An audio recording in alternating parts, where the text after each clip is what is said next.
नमस्कार, मैं हूं मनोज और आज की इस वीडियो में हम बात करेंगे टीचिंग टूल की। टीचिंग टूल्स ऐसे टूल्स होते हैं जिनका इस्तेमाल टीचर लोग पढ़ाने के लिए करते हैं और ये टीचिंग टूल बहुत बेसिक उपकरण भी हैं, बहुत हाई-फाई उपकरण भी हैं और बहुत सारे स्कूल कॉलेज आज की डेट में खुल चुके हैं। लेकिन ऐसे स्कूल भी हैं जहाँ पे टीचिंग टूल हैं, वहाँ पे बच्चे अच्छे से पढ़ पाते हैं और बहुत सारे ऐसे स्कूल हैं जहाँ पे टीचिंग टूल नहीं है।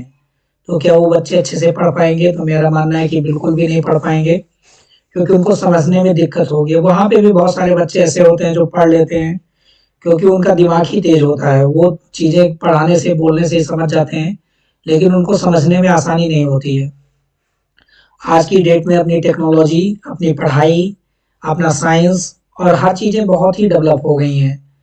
आदमियों के कपड़े, आदमियों की बिल्डिंग उतनी बेसिक नहीं रही, लेकिन उनकी शुरुआत, उनके आइडिया, उनके सब कुछ बेसिक ही है। जैसे मैं प्राइमरी लेवल में जब था, प्राइमरी स्कूल में था और हमारे स्कूल में जांच आई हुई थी, तो वहाँ टीचर के लिए, प्राइमरी स्कूल के लिए 500 रुपए इशू किए जाते थे। उसमें 1 साल के लिए लड़कों के लिए टाट पट्टी, बैठने के लिए, उनके लिए चाक और ब्लैक बोर्ड का सारा खर्चा उन्हें उठाना होता था। तो ये सफिशिएंट नहीं है और आज की डेट में ही इन सरकारी स्कूलों में ऐसे ही बजट दिए जाते हैं। वो पैसे पहुँचते-पहुँचते वहाँ तक वो आधे पैसे ऐसे ही खत्म हो जाते हैं। अभी तो डिजिटल ज़माना हो गया है, लोगों के अकाउंट में पैसे आ जा रहे हैं। पहले वो बाबुओं के पास में पास होते-होते शिक्षा विभाग में आते-आते प्राइमरी स्कूल तक खत्म ही हो जाता था।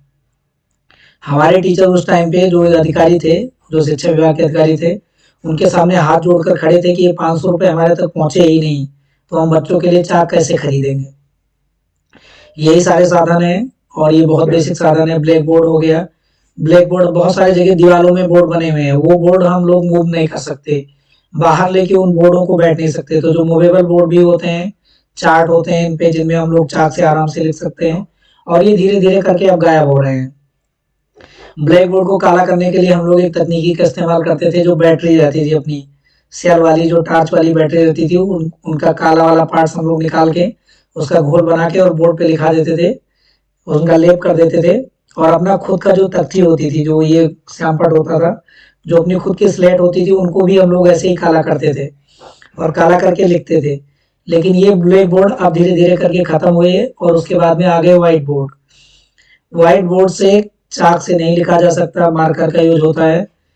चाक की अपेक्षा मार्कर बहुत महंगे हैं और सारी जगह उनको, बहुत सारी जगह भी ऐसी भी है जहाँ पे स्कूल के टीचर मार्कर खरीद नहीं पाते हैं। ये बिल्कुल सत्य है और ऐसे स्कूल भी हैं जब स्कूल ही नहीं है, वहाँ पे बिल्डिंग ही नहीं है और लोग पढ़ाना चाहते हैं, तो उनके लिए चाक बहुत अच्छा है।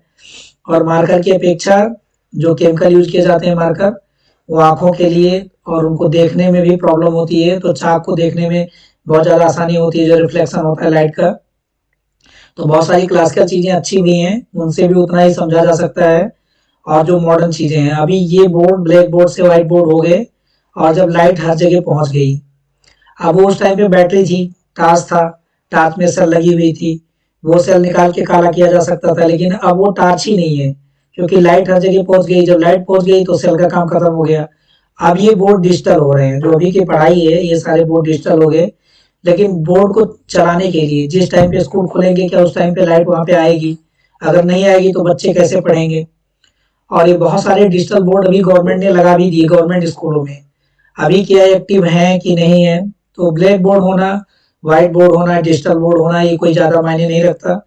जिस तरीके से बच्चे व्हाइट ब्लैक बोर्ड पे पढ़ेंगे, उसी तरीके से बच्चे व्हाइट बोर्ड पे पढ़ेंगे और उसी तरीके से बच्चे डिजिटल बोर्ड पे ही पढ़ेंगे। बशर्ते डिफरेंस इतना है कि अगर टीचर को कोई मूवी दिखानी है, कोई एनिमेटेड वीडियो दिखाना है, कुछ उनको उस वीडियो के माध्यम से समझाना है, तो ब्लैक बोर्ड पे वो वीडियो नहीं दिखाए जा सकते। मेरा मानना है कि वीडियो दिखाने के बजाय बच्चों को लाइव दिखाना चाहिए। जैसे गरीबी के बारे में बच्चों को पढ़ाना है, तो उनको गरीबों के बीच में लेके जाना चाहिए और वहाँ की समस्याओं को उनको दिखाना चाहिए। बच्चे तो ऐसे ही गरीब हैं, लेकिन अपने परिवार से वो गरीबी नहीं सीख पाते हैं, क्योंकि वो उनके आदी हो जाते हैं। तो ऐसी नई बस्तियों में लेके जाएँ, जहाँ पे उन्हें नई-नई चीज़ें सीखने को मिले। तो टूल्स बहुत मायने रखता है। साइंस के बहुत सारे स्कूल हैं, वहाँ पे लैब है ही नहीं, साइंस की मान्यता उनको मिल गई है।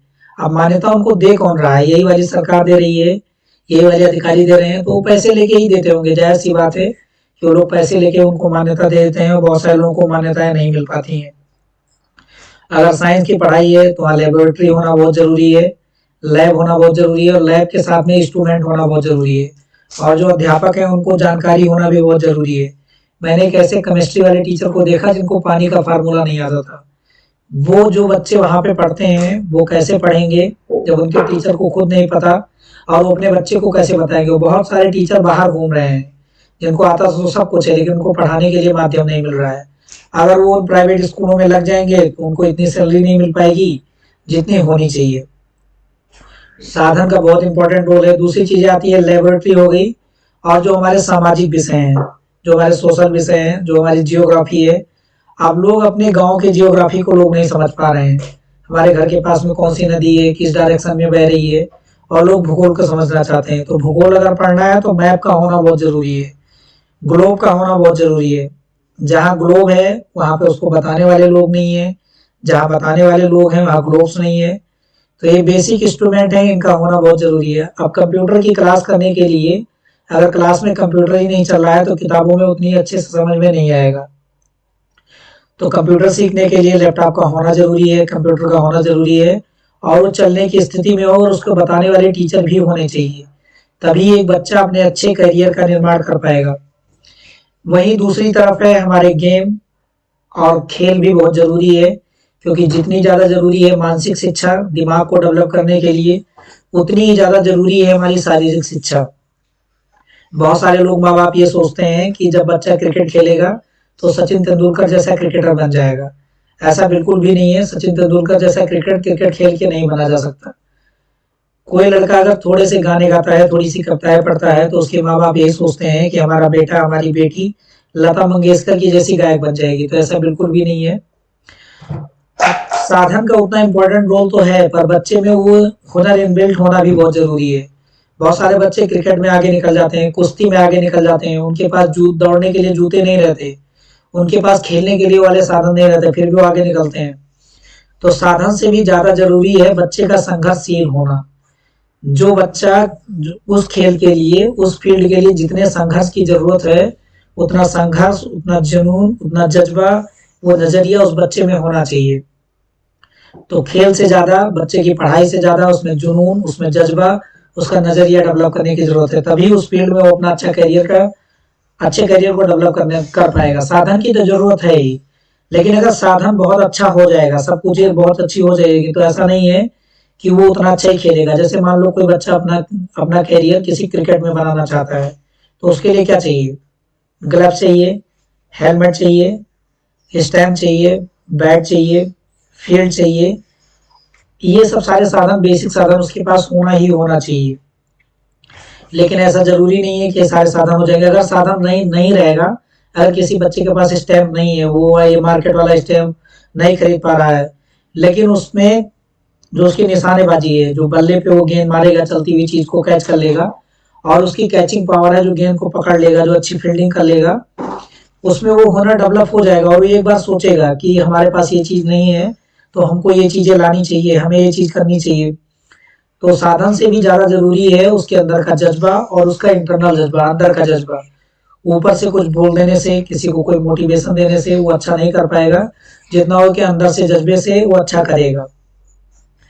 अब जितने भी 1% लोग होते हैं जिनके नाम लोग जानते हैं, लोग क्रिकेट की दुनिया में सचिन तेंदुलकर को जानते हैं, सुनील गावस्कर को जानते हैं, सिंगिंग की दुनिया में लोग लता मंगेशकर को जानते हैं और बहुत सारे ऐसे फील्ड हुए हैं जो अच्छे अच्छे लोग हुए हैं जो अपने आप अपनी काबिलियत को डेवलप कर पाए हैं। तो अगर उनके बेसिक को देखा जाए, सचिन तेंदुलकर के जो पापा थे वो एक टीचर थे, मराठी टीचर थे। वो अपने बच्चे को ये नहीं चाहते थे कि सचिन तेंदुलकर एक अच्छा क्रिकेटर बने, क्योंकि लोगों को मालूम है कि क्रिकेटर में वो वहां तक पहुंच पाएगा बच्चा कि नहीं पहुंच पाएगा, किसी को भरोसा नहीं है। लेकिन लोगों की भूख है, लोगों की कुछ बेसिक रिक्वायरमेंट है, वो पूरा करना जरूरी है। लता मंगेशकर बचपन से ही गाती थी और उन्होंने अपना करियर बचपन से ही चालू किया, अपने घरों में भी गाती थी। उन्होंने संगीत को सीखा और मरते दम तक वो गाना गाती रही उसी अंदाज में। और उनका गाना, जो उनके बचपन में उनका गाना जितना फेमस था, उतना उनका गाना उनके मरने से पहले जो गाने गाए गए हैं उतने फेमस थे। तो उनमें इनबिल्ट थी वो, उनका गला जो था वो गाने के लिए इनबिल्ट था। तो हमारे भी जिंदगी में, हमारे भी जीवन में बच्चों के लिए, बच्चे कुछ ना कुछ करने के लिए पैदा हुए हैं। हमारे जीवन का भी एक उद्देश्य है और हर किस कोई ना कोई अगर वो अपने सही रास्ते का चुनाव नहीं कर पाता है, अपने सही लक्ष्य का चुनाव नहीं कर पाता है, तो अपने जीवन में कभी बेहतर नहीं कर पाएगा। तो हमें उसके अपने बच्चे के हिसाब से और अपने खुद के कैपेबिलिटी के हिसाब से अपने करियर का चुनाव करना चाहिए और उसी फील्ड में हमें अपने आप को आगे बढ़ाना चाहिए। अगर हम दूसरे फील्ड में अपने करियर की आजमाइश करेंगे तो हमेशा असफल होते रहेंगे। तो साधन का रोल तो है ही, अगर साधन होगा तो सीखने में बहुत ज़्यादा आसानी होगी। लेकिन ये जो बड़े बड़े 1% लोग हुए हैं जो अपने अपने क्षेत्र में बहुत अच्छा किए हैं, इनके शुरुआती दौर में इनके पास उतने अच्छे साधन नहीं थे और कुछ फील्डों में कंपटीशन बहुत ज़्यादा है। तो अपने जो करियर का चुनाव करना है वो बहुत सोच समझ के करना है। तो हमारा मानना यही है कि साधन का भी होना उतना ज़्यादा ज़रूरी है, लेकिन इतना ज़्यादा साधन होना का भी ज़रूरी नहीं है कि ज़िंदगी बहुत आरामदायक हो जाए। तो आज के लिए इतने ही, मिलेंगे अगले वीडियो में एक नई सोच के साथ में। तब तक के लिए जय हिंद।